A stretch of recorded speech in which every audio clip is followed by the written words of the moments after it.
या बातमीपत्राचे प्रायोजक आहेत शौर्य अबॅकस अकॅडमी। आपल्या मुलांच्या बौद्धिक क्षमतेसाठी अबॅकस हा सर्वोत्तम पर्याय। मुलांच्या मनातील गणिताची भीती नष्ट करून एकाग्रता वाढवणे, कॅल्क्युलेटरपेक्षा जलद गतीने आकडेमोड, मुलांची आकलन क्षमता वाढवून मुलांना स्पर्धा परीक्षेसाठी तयार करणे ही आमच्या शौर्य अबॅकस अकॅडमीची वैशिष्ट्य।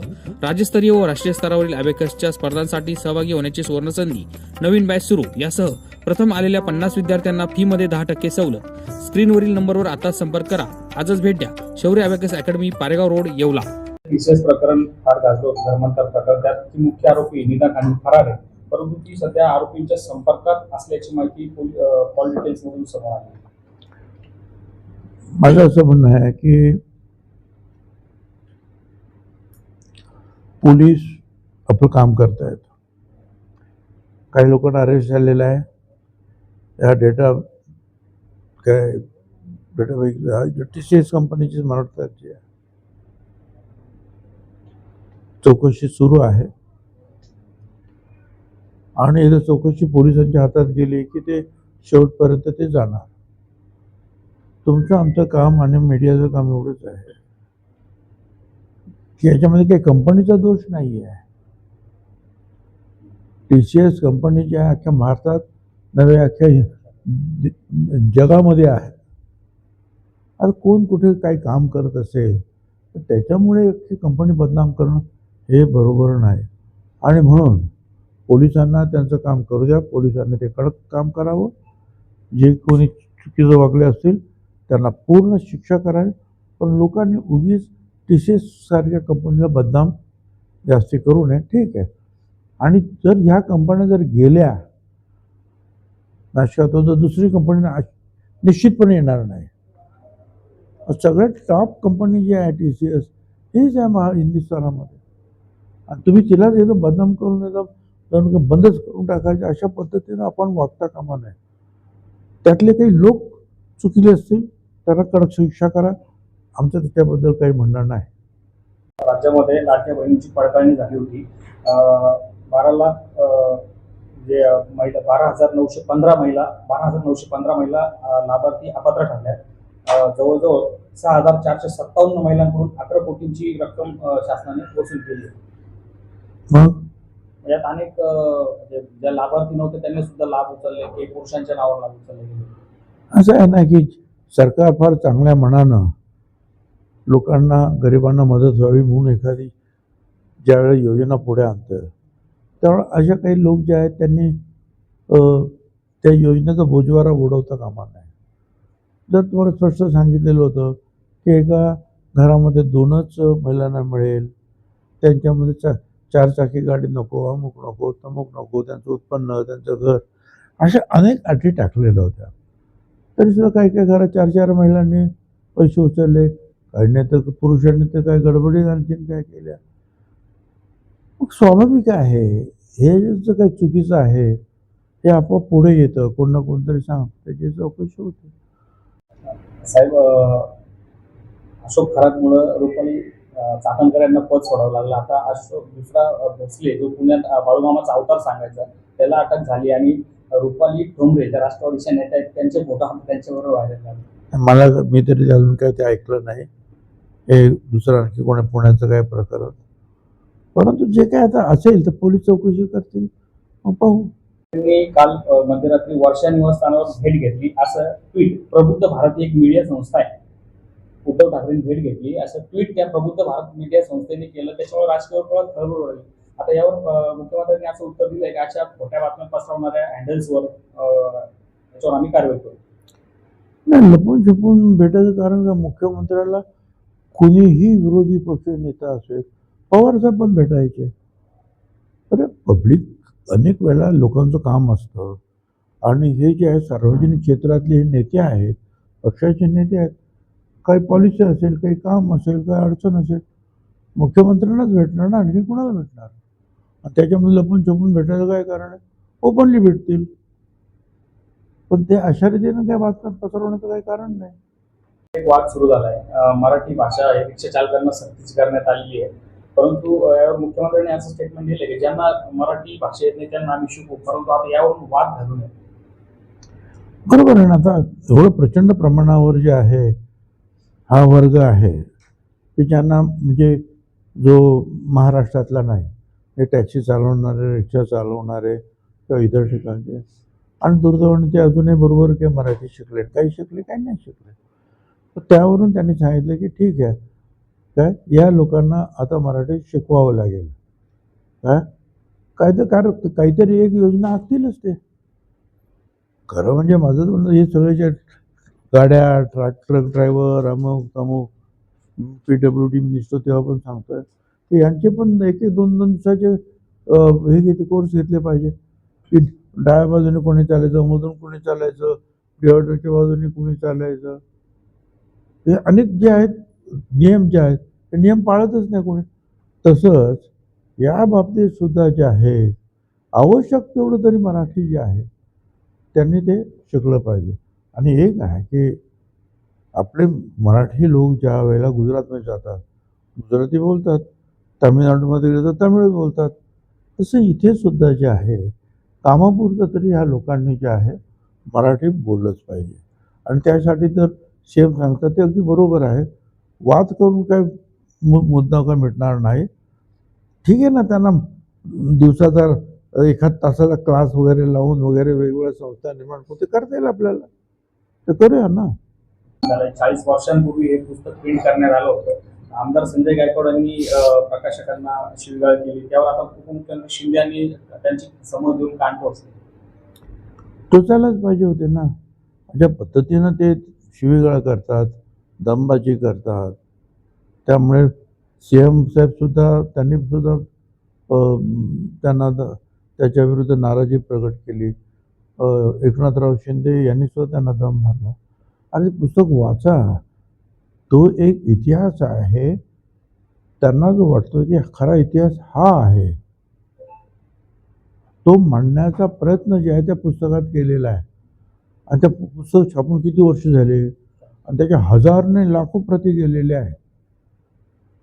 त्याच्यामध्ये शिवाजी महाराजांचे कोण सरदार होते, कुठल्या कुठल्या समाजाचे होते, ते का लढत होते, कोणाविरुद्ध लढत होते, इकडे हिंदू होते तर इकडे मुसलमान लढत होते, शिवाजी महाराजांना सपोर्ट करत होते, कदाचित तिकडे हिंदू सपोर्ट करत होते मुघलांना.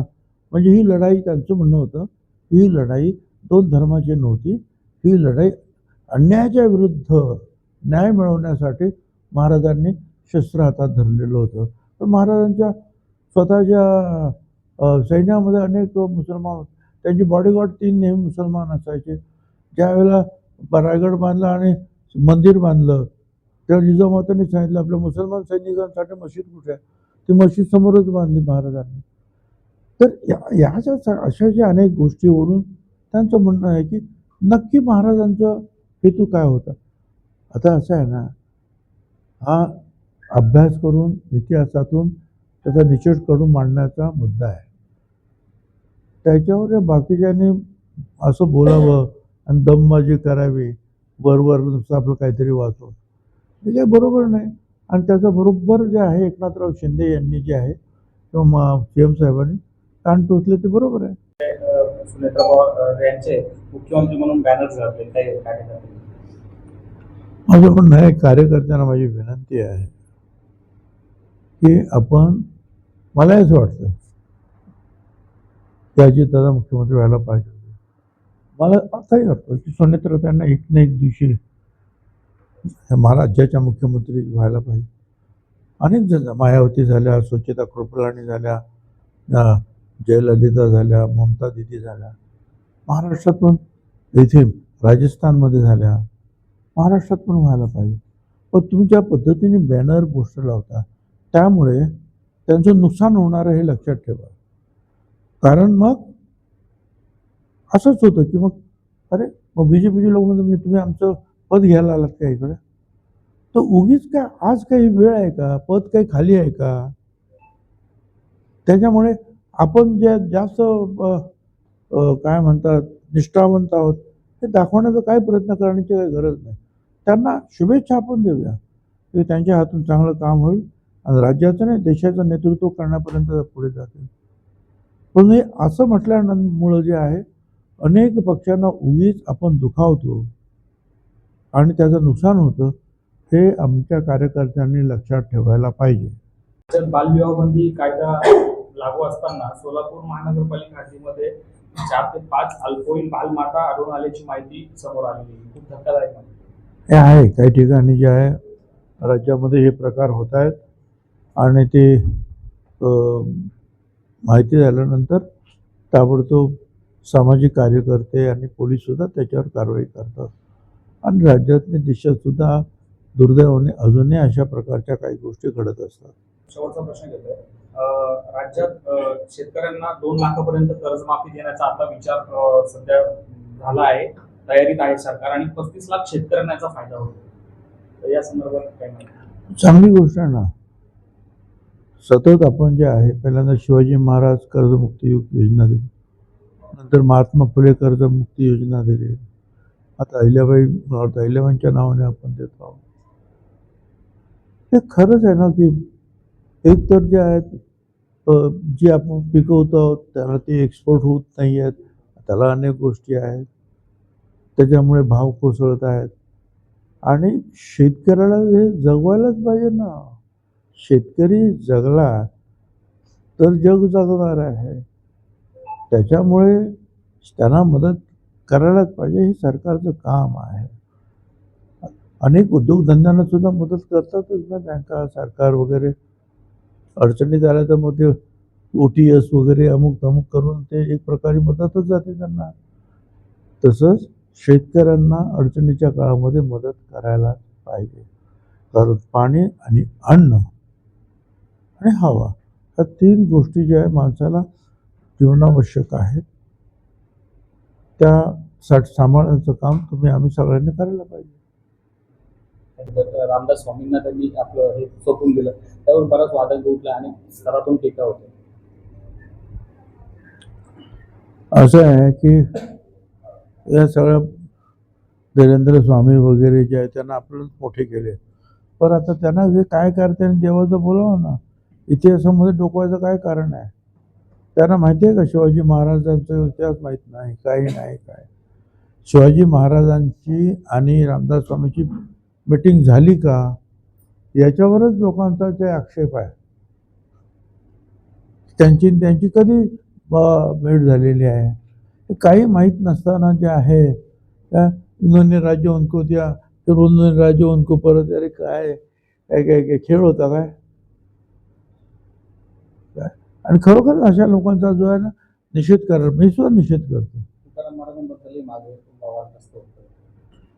जे छत्रपती शिवाजी महाराज असतील, छत्रपती संभाजी महाराज असतील, शाहू महाराज असतील, फुले, महात्मा फुले, सावित्रीबाई, बाबासाहेब आंबेडकर, ही सगळी मंडळी फार मोठी आहेत आणि यांच्याबद्दल जोपर्यंत पूर्ण इतिहास माहिती नाही तोपर्यंत आपण आपलं काहीतरी नवीनच इतिहास निर्माण करायचा लोक नाही सहन करणार. आणि त्या संदर्भामध्ये मला वाटतं मुख्यमंत्र्यांनी सुद्धा त्याबद्दल भाष्य केलेलं आहे. अशोक खरात जो आहे त्याची कोठडी संपते 3 दिवसांची, आज पुन्हा कोर्टात हजर केलं जाते. आज त्याची प्रकरणं एक एवढी निघत आहेत आणि प्रत्येक प्रकरणाला मग कोर्टामध्ये जाऊन पोलीस कस्टडी मिळते. त्याची प्रत्येक प्रकरणाची चौकशी म्हटल्यानंतर पोलीस कस्टडी मिळणार. पूर्वी त्याच्या ऑफिस बॉयने त्याचा भांडाफोड केला तर ह्यावेळेस खूप काही आणखी व्हिडिओ समोर आणले, त्यामध्ये बरेच आपत्तीजनक व्हिडिओ पोलिसांचे आले. तर ते आहे आता हे खरं आहे. पोलिसांचं काम करू द्या आणि पोलिसांनी नेटानं काम केलं पाहिजे आणि जे त्याच्यामध्ये आरोपी आहेत त्या सगळ्यांना जे आहे कडक शिक्षा झाली पाहिजे. कारण खरं म्हणजे जे आहे ना, काही धार्मिक बाबा असतील ते चांगलंही काम करत असतील, पण या एका अशा काही गोष्टींमुळे जे आहे ना संपूर्ण ते सगळेच बदनाम होतात आणि त्यामुळे अशा ज्या प्रवृत्तीचे लोक असतील तर त्यांच्या बद्दल जे आहेत पूर्ण चौकशी झाली पाहिजे आणि चौकशीनंतर काय त्यांना जे काही त्यांना सजा झालेली आहे ती सजा दिली पाहिजे. नाशिक जिल्हा हा कायद्याचा बालेकिल्ला म्हणून काही दिवसांपूर्वी प्रचलित झाला. पोलिसांच्या अनेक ऍक्शन झाल्या. आता नाशिक जिल्हा भोंदूबाबांचा बालेकिल्ला म्हणून प्रचलित होतोय. निफाडमध्ये देखील एका महेशगिरीवर कारवाई झाली, लासलगाव पोलिसात गुन्हा दाखल झाला. मी आज ऐकले ते तिकडे निफाडचं पण कोणाचं तरी पकडलेलं आहे. तर पोलिसांना चौकशी करू द्या डिटेल.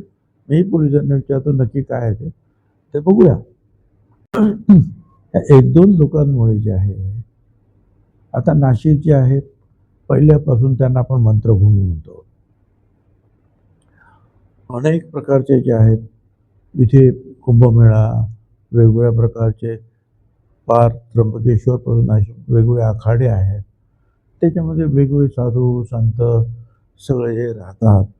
त्याच्यामुळे सगळे काही बदनाम होतात असं मला काय वाटत नाही. या असे काही नतदृष्ट निघतात काही लोक. ते काय कुठलं ते काय बाबा खरा आता लोकांना वाटतं ईशान्य काय मंदिर आहे. मंदिर म्हटल्यानंतर जातो माणूस पाया पडा. आम्हाला पण नेतात कुठं लोक. साहेब तुम्ही या रस्त्याने आलात ना, चल ना जरा नारळ फोडा ना. आता आम्हाला काय माहिती, आम्ही जातो नारळ फोडतो. तिथे कोणतरी बाबा असतो, ते बाबाही फोटो काढतो आणि तुम्ही फोटो काढता. आणि त्याला काय करायचं आम्ही? हां, पण त्याचा अर्थ काय सगळेच वाईट आहे अशातला भाग नाही. राजकारणामध्ये सुद्धा काही लोक असे वाईट निघतात, मीडियामध्ये सुद्धा निघतात, धार्मिक संस्थांमध्ये निघतात, मेडिकल प्रोफेशनमध्ये निघतात, शैक्षणिक प्रोफेशनमध्ये निघतात. प्रत्येक क्षेत्रामध्ये काही वाईट गोष्टी निघतात. याचा अर्थ ते पूर्ण क्षेत्र बदनाम आहे असं मी मानत नाही. या बातमीपत्राचे प्रायोजक आहेत येवल्यातील कापसे पैठणीचे ब्रँडेड कपड्यांचे शोरूम म्हणजेच कापसे रेमंड. सर्व नामांकित ब्रँडचे शर्ट पॅन्ट शर्टिंग आता एकाच ठिकाणी. लग्नसराई निमित्त डिझायनर शेरवानी, जोधपुरी, सूट, कुर्ताचे सर्वात मोठे रेडी कलेक्शन, तेही योग्य दरात उपलब्ध. सोबत टेलरिंगची सुविधा उपलब्ध. आजच भेट द्या कापसे रेमंड, कापसे पैठणी शेजारी काळामाती रोड, येवला.